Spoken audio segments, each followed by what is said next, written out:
What's good, YouTube? Quinn Wade basketball analysis coming to y'all with a quick video. Obviously, we've been watching the playoffs. It has been some highs and lows for certain teams, and the Pelicans was a team going into the playoffs.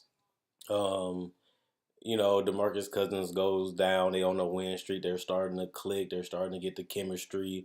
They get Rondo back because he was injured. And one thing I say, we never got to see this team fully healthy, but they still was able to take that momentum after DeMarcus Cousins got injured and bring it into the next couple games, and they was able to continue to win and continue to stay consistent. And they're one of the more difficult teams to guard because of Anthony Davis' ability to be quicker than most centers, and he can leap fast. He can leap over anybody and get an alley oop or a dunk. He's a guy that can protect the rim, rotate, switch, and contest shots, even block jumpers and layups and control the paint. Not only that, the guy can shoot the three ball, handle the ball, knock down the pick and pop, or even roll to the basket with the alley oops. So Anthony Davis is just a fit, literally a fit to guard in general, especially when you got a guy like Drew Holiday who puts pressure on the defense with his ability to knock down pull up jump shots and get to the basket and spot up three. So if you drop back too far, he's gonna knock down the pull up jumper. If you give him too much space or go under the screen, he's gonna knock down the three or have you switch a big man onto him, and he's gonna either drive past him and get to the free throw line or make a layup or dump it off the AD with an alley oop, or he's gonna do the stop and pop jumper or pull up three, which we done seen against Portland when he hit the three over Nurkic, and that basically was game because it was cold blooded. But with Rondo, it has another dimension because Rondo has been shooting. When he was with the Celtics, I'm a Celtics fan, but when he was with the Celtics, he if he didn't get the assist, he was usually ineffective. If he wasn't getting rebounds and pushing it, or trying to see if Ray Allen and Paul Pierce can get an open shot, or KG do the elbow jumper, he was basically a great defender at that point. But offensively, he wasn't really looking to do anything. I can't say that this, well, basically the last 3 years, I can't really say that. And like I say, he hit a big three in game one that he usually wouldn't take. He usually would, get that 3-point shot open, wait till the defender try to stop him, then pass it. But instead, he had confidence. He took it and shot it because he was open. That's the biggest difference in Rondo game. If he sees a cut to the basket, he's going to the basket. If he sees the opportunity to score, he's hitting floaters. He's pulling up for the jumper. He's hitting the spot up three. And he's not scared and he's not being overly passive. He's being aggressive when he has to be. And Rondo has always been a smart, high basketball IQ guy. Watch a lot of film, watch a lot of footage. Is the coach on basically on the court. And at the end of the day, he has one of the highest basketball IQs of this generation. Whether you talking about LeBron or Chris Paul, Rondo is in that upper echelon of people when it comes to knowing the game of basketball, knowing the plays, and knowing what to do. And he has been taking full advantage of that. And it has helped his teammate greatly. Remember, Anthony Davis never won a playoff game ever in his career. Drew Holiday, he won a playoff game, but he's been injured, he's been battered, he's been bruising, and he never really dominated a series, even when he was an All-Star. So this was untreaded water for the New Orleans Pelicans, playing with a new bunch. They just got Mirotic, who has been huge, knocking down the three, putting the ball on the basket. Putting the ball on the floor to get to the basket, knocking down free throws, not being scared to take contested and tough shots, and having the confidence to do it. But not only do it, knock it down at a high percentage, something that he wasn't really doing in Chicago. Because when he was in Chicago, he had a lot of confidence, but he wasn't as efficient as he has been this whole entire season. He has been one of the more improved players in general, and he has become one of the modern day fours and a perfect fit alongside Anthony Davis because his ability to be a spot up shooter and be able to, pump fake and get and put the ball on the ground and hit the layups and dunks or even create a shot for somebody else. So he's a perfect fit for this team, and we knew that already going into the trade. But at the end of the day, this team is still learning each other. They're still growing with each other. They haven't hit their peak. Even if they lose to Golden State, if Steph Curry comes back, this team has a lot of more room for improvement because they just got Mirotic not even half the season.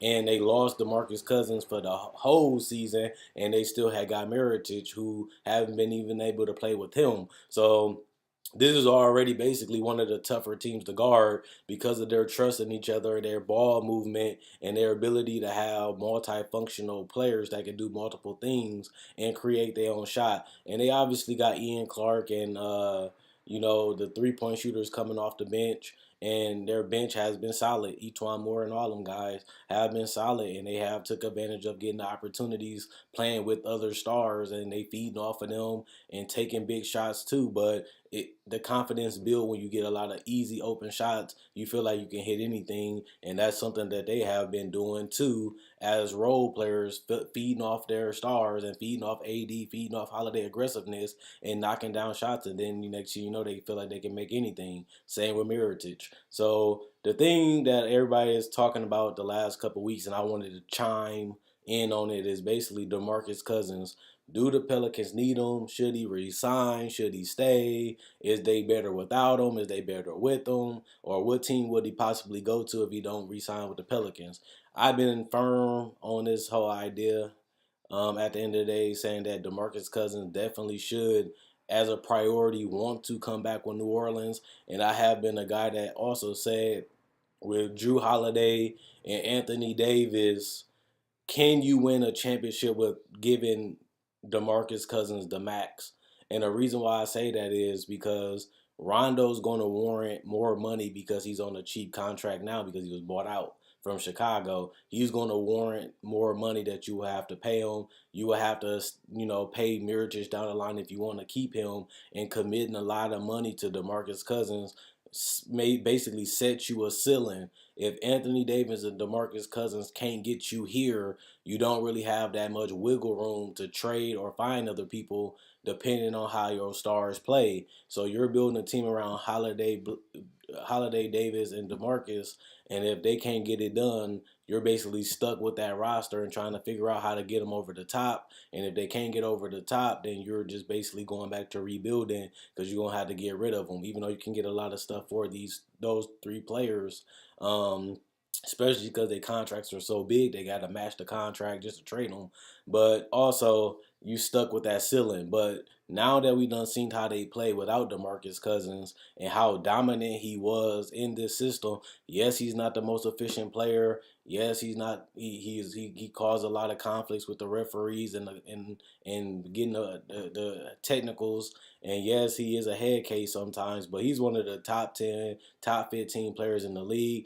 Unguardable in the post, put a lot of pressure on the defense because he's always attacking the glass. He's always getting centers and big men in foul trouble. He can handle the ball. He can create a shot. He can get you a triple double, and he can knock down the mid range. He's a decent free throw shooter for the center in the power forward position, and he can spot up and hit the three. The problem I have had with DeMarcus Cousins, he became too much of a perimeter player. He's basically unguardable inside 15 and under, and he chooses just to stay at the 3-point line, put the ball down and try to get to the paint, stay at the mid range and try to create all them shots where he should be closer to the paint and trying to get easier buckets consistently, considering that he's a good finisher, not great, but a good finisher, and he's basically a physical load on anybody that guard him, especially if he goes against an East team, and if he goes against the West, nobody in the world can guard this guy. He's one of the best scorers in the league. We knew that in Sacramento. He was able to replicate that in New Orleans the season that he had because he played half the season with them, and he played half the season this year. So he played half, basically both seasons with the Pelicans, and he's basically been unguardable. With him and AD, they're going to get you 20 and 10 every night, guaranteed. And then that makes Drew Holiday the X factor every game because, yeah, he gets more shots and, yeah, he's more aggressive without DeMarcus Cousins because he has to step up because they need somebody to take and make those shots. But his job is also easier with DeMarcus Cousins because he doesn't have to take tough and contested shots. Even though he can make them, he can take better shots because he has AD and DeMarcus, making his job easier because they're so dominant on the court offensively. But since DeMarcus Cousins is gone, he has the ball in his hands more and he can do more, but he wouldn't have to do as much if DeMarcus was there because he'd make his job easier. And Anthony Davis is unguardable. He makes Rondo and their job easier. Plus, we haven't seen them together enough because of the holiday injuries and the DeMarcus Cousins injuries and the fact that they just got Mirotic. So the problem will be committing all that money to DeMarcus Cousins.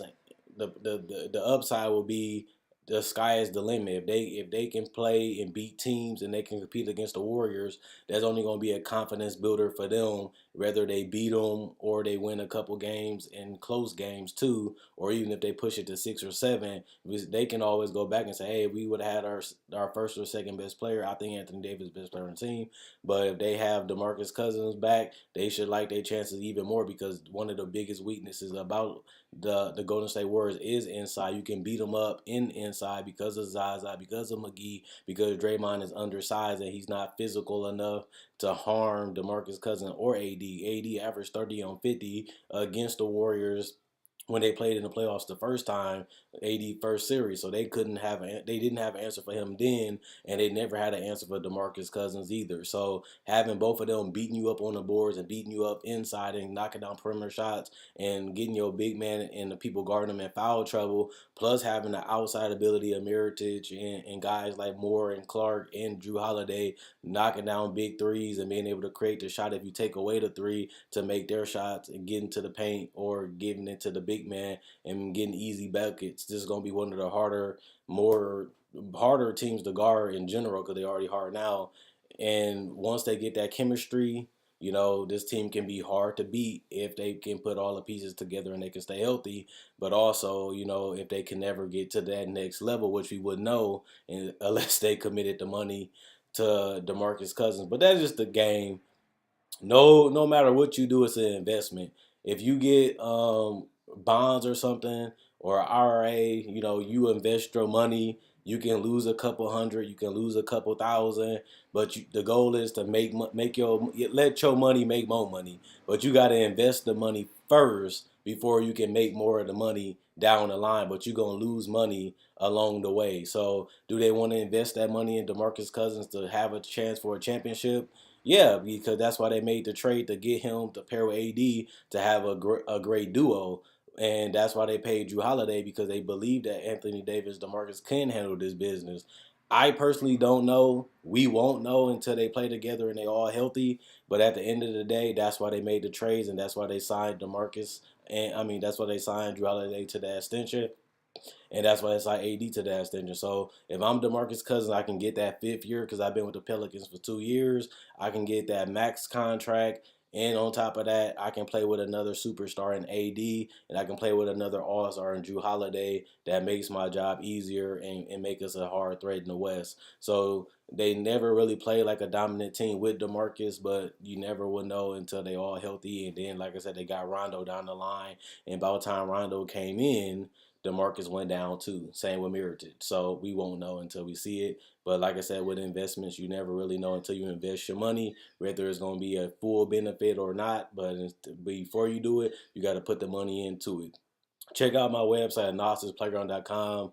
Check out my Facebook page at noviceplayground.com. Like on Facebook to show support. Also, subscribe to my newsletter on my website, Quinn Wade Basketball Analysis. I'm going and let me know what you guys think. Should they keep DeMar? Should they trade him? Or should they try to find another piece like Mirotic that complement this team better? Or do you think they just so unstoppable together, which we all done seen? And they eventually will pull it together once they get the time together to fix it and improve it and continue to grow and get that chemistry together, and maybe they can make a run at the title against Golden State and Houston. Let me know what you guys think.